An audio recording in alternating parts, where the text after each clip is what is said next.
உலகெங்கும் பரம்பி வாழுகின்ற தமிழ் மக்கள் அனைவருக்கும் வணக்கங்கள். ஒரு சின்ன விஷயம் ஒன்றை பார்க்க போகிறோம். என்ன விஷயம் என்று பார்த்தோம் என்றால், இந்த கனடாவில் தமிழர் திருவிழா என்று பெரும்பாலும் ஆகஸ்ட் மாதங்களில் நடக்கிறது. சமர் நேரங்களில் வெயில் கால பகுதிகளில் தெருவை மறைத்து, அதாவது மார்க்கம் பிரதான வீதியில் ஒரு 2-3 கிலோமீட்டர் பிளாக் பண்ணி பல லட்சம் மக்கள் பங்களிப்போட பல கடைகள் ஓப்பன் பண்ணியிருக்கும். இசை கச்சேரிகள், பல கலாச்சார நிகழ்ச்சிகள், எங்கண்ட தமிழாக்களின் கடைகள் மட்டுமல்ல, இந்திய ஆக்களினுடைய கடைகள், வெவ்வேறு கடைகள், பொழுதுபோக்கு மையங்கள் என்று மிகவும் 2 நாட்கள் அது கோலாகலமாக வருடம் நடக்கிறது. கடந்த 10 வருடங்களாக அது நடைபெற்று வருகிறது. ஆனால் இந்த முறை 2024 ஆகஸ்ட் 24, 25 2024 ஆகஸ்ட் 24, 25 நடைபெற இருப்பதாக அறிவிக்கப்பட்ட தமிழர் திருவிழாவிலே ஒரு சலசலப்பு ஏற்பட்டிருக்கிறது. என்ன சலசலப்பு? அந்த சலசலப்புக்குள்ள இருக்கிற அரசியல் என்னத்தை மக்கள் சொல்லினோம் என்றதை நாங்கள் ஒரு மேலோட்டமான அறிக்கையாக பார்க்கலாம். அதாவது, இந்த தமிழர் திருவிழான்றது ஒரு கலாச்சார நிகழ்வாகவும் ஒரு பொழுதுபோக்கு அம்சமாகவும் வியாபார ஸ்தாபனங்களுக்கு ஒரு வியாபாரம் கொளிக்கிற ஒரு நிகழ்ச்சியாக, உதாரணமாக பார்த்தா ஒரு நல்லூர் திருவிழா மாதிரி தான் நடக்கிறது. 2 நாள் நடக்கிறது. அப்போ வருஷம் நடக்கிற திருவிழா இந்த வருடம் பல ஸ்பான்சர்ஸ் வெளியேறுவதாக அறிவித்திருக்கிறார்கள்.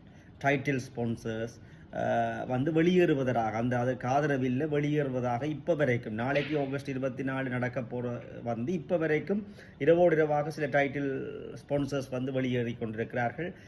வணக்கம். மக்களின் ஏகோபித்த ஆதரவை பெற்ற விஜயா ஜுவல்லர்ஸ் நிறுவனம் விடுத்திருக்கின்ற மிக முக்கியமான அறிவித்தல், ஒருவன் ஓடினால் கேட்டோடு, ஊரோடினால் ஒத்தோடு என்பதைப் போல பொதுமக்கள், வாடிக்கையாளர்கள், நண்பர்கள் அனைவருடைய வேண்டுகோளுக்கும் இணங்க சிடிசியின் திருவிழாவிற்கு டைட்டில் ஸ்பான்சரை வழங்கியிருந்த இந்த நிறுவனம் தன்னுடைய ஆதரவை விலக்கிக் கொள்கிறது.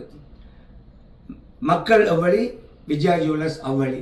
எப்பொழுதும் மக்களின் தோழனாக, மக்களின் தொண்டனாக, மக்களுக்காக பயணித்துக் கொண்டிருக்கின்ற விஜயா ஜுவல்லர்ஸ் எடுத்திருக்கின்ற இந்த முடிவு நிச்சயமாக தமிழ் மக்களால் ஏற்றுக்கொள்ளக்கூடிய, வரவேற்கக்கூடிய ஒரு நிகழ்வாக நிச்சயமாக இருக்கும்.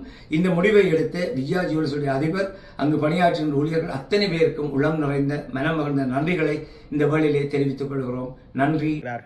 அதைவிட பல மக்கள் சமூக வலைத்தளங்களில் கனேடிய தமிழ் மக்கள் ஈழத்தமிழ் மக்கள் சமூக வலைத்தளங்களில் அங்கே போக வேண்டாம், போகக்கூடாது, அது தமிழர் தமிழாக ஒரிஜினல் தமிழாக இருந்தால், நீங்கள் உணர்வுள்ள தமிழனாக இருந்தால் அதை புறக்கணிக்க வேண்டும் என்று பல வீடியோக்களை வெளியிட்டு கொண்டிருக்கிறார்கள். இதுக்கு பின்னால் இருக்கிற அரசியல் என்னென்று நாங்கள் பார்த்தோம் என்றால், அதுக்கு என்ன காரணத்தை அவ சொல்லினோம் என்றதை பார்த்தோம் என்றால், இதை வருடம் நடத்துறது கனடிய தமிழ் காங்கிரஸ், சிடிசி என்று சொல்கிறது, கனேடியன் தமிழ் காங்கிரஸ் என்றதுதான் பிரதான அமைப்பாக, தமிழர்களை ஒன்றிணைத்து நிகழ்த்துகிற அமைப்பாக இது இயங்கி வந்திருக்கிறது. 10 வருடங்களாக வெற்றிகரமாக நடைபெற்றிருக்கிறது. அப்போ இதையே இந்த வருடம் பல ஸ்பான்சர்ஸ் எதிர்க்கிறார்கள், விலகுகிறார்கள், தமிழ் மக்கள் ஆக்ரோஷப்பட்டு விமர்சிக்கிறார்கள், இதில் பங்கு பெற்றக்கூடாது என்று மற்ற தமிழ் மக்களையும் கேட்டுக்கொள்கிறார்கள் என்ற காரணத்தை என்னென்று நாங்கள் அவர்களிடம் அறிந்தாலும் அவருடைய ஸ்டேட்மெண்ட்டை பார்த்தா, இந்த கனேடியன் தமிழ் காங்கிரஸ் 2023 பிற்பகுதியோ 24 முற்பகுதியில் இலங்கைக்கு சென்றிருந்தார்கள். ஒரு குழு இலங்கைக்கு சென்று இமாலய பிரகடனம் என்ற ஒரு பிரகடனப்படுத்தியிருந்தார்கள். அது தமிழர்தம் அரசியல் பரப்பில் களத்திலையும் நிலத்திலையும் புலத்திலையும் வெவ்வேறு வகையான அதிர்வலைகளை ஏற்படுத்தி இருந்தது அன்றைய காலகட்டத்தில். இந்த அதிர்வலையினுடைய ஒரு தொடர்ச்சியாகத்தான் இந்த தமிழர் திருவிழாவை புறக்கணிக்க வேண்டும் என்று பலர் பொங்கியிருக்கிறார்கள். என்ன காரணம் என்று பார்த்தோம் என்றால், இந்த கனேடிய தமிழ் காங்கிரஸ் என்று சொல்லப்படுகிற ஒரு பிரதான மிகப்பெரிய அமைப்பு, கனடாவில் இயங்குகிற ஈழத்தமிழர்களை தளமாக கொண்டு இயங்குகிற இந்த அமைப்பு இலங்கைக்கு எந்த தமிழ் மக்களுடைய எந்தவித அபிப்பிராயமும் இன்றி அங்கே சென்று ராஜபக்ச அவர்களை சந்தித்திருக்கிறார்கள், ராஜபக்ச தரப்பை சந்தித்திருக்கிறார்கள், ராஜபக்சவினுடைய அமைச்சர்களை சந்தித்திருக்கிறார்கள், பல ஆக்களை சந்தித்து பௌத்த பிக்குகளை சந்தித்திருக்கிறார்கள். நாங்கள் ஒன்றாக வாழ விரும்புகிறோம், இங்கே இனப்படுகொலை நடைபெறவில்லை என்ற துணைப்பொருளிலே அவர்கள் கதைத்ததாக இந்த விமர்சகர்கள் கூறிக்கொள்கிறார்கள். இனப்படுகொலை என்ற பதத்தையே நாங்கள் பயன்படுத்தவில்லை என்று கூறியிருக்கிறார்கள்.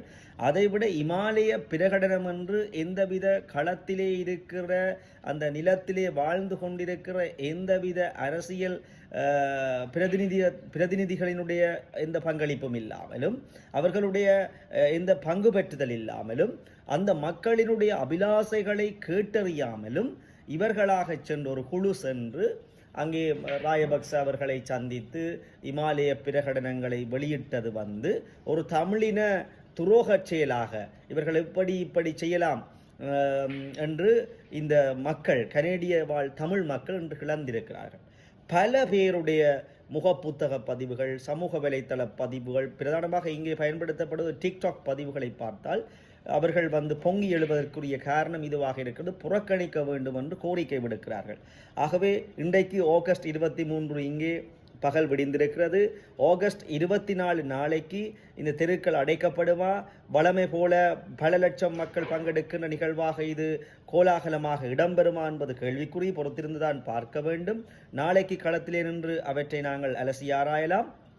ஆனால் இன்று நான் பார்க்க போனால் கன பேருடைய பதிவு டைட்டில் ஸ்பான்சர்ஸ் விலகி கொண்டிருப்பதாக இந்த சமூக வலைத்தள ஊடகங்களில் அறிவித்திருக்கிறார்கள். தமிழ் மக்கள் எவ்வளியோ அவ்வளியே நாங்களும் என்று அறிவித்துக் கொண்டிருக்கிறார்கள். ஆகவே நாளை இந்த தமிழர் திருவிழா சோபை இழக்குமா, அல்லது வளமை போல கொண்டாடப்படுமா, அல்லது தமிழ் உணர்வாளர்கள் அனைவரும் சேர்ந்து வியாபாரிகள் சேர்ந்து புறக்கணிக்கப் போகிறார்களா, இது இந்த வருடத்தோடு நிறைவு பெறப் போகிறதா என்பதுக்கு அப்பால் இந்த கனேடிய தமிழ் காங்கிரஸ் சம்பந்தப்பட்ட அமைப்புகள் தான் இந்த கனேடிய வாழ் தமிழர்களுடைய அரசியலை கண்ட்ரோல் பண்ணுவது.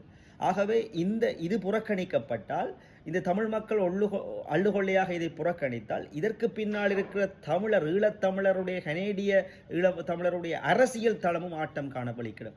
அப்போ அந்த அரசியல் தளம் இங்கே பல எம்பிகள், மாகாண சபை உறுப்பினர்கள் இருக்கிறார்கள், கவுன்சிலர்ஸ் இருக்கிறார்கள், பல பேர் இருக்கிறார்கள். இப்போ இவற்றிலேயும் இது தாக்கம் செலுத்தக்கூடிய வாய்ப்புகள் இருக்கிறது. நாங்கள் களத்தை ஆராய்வோம்.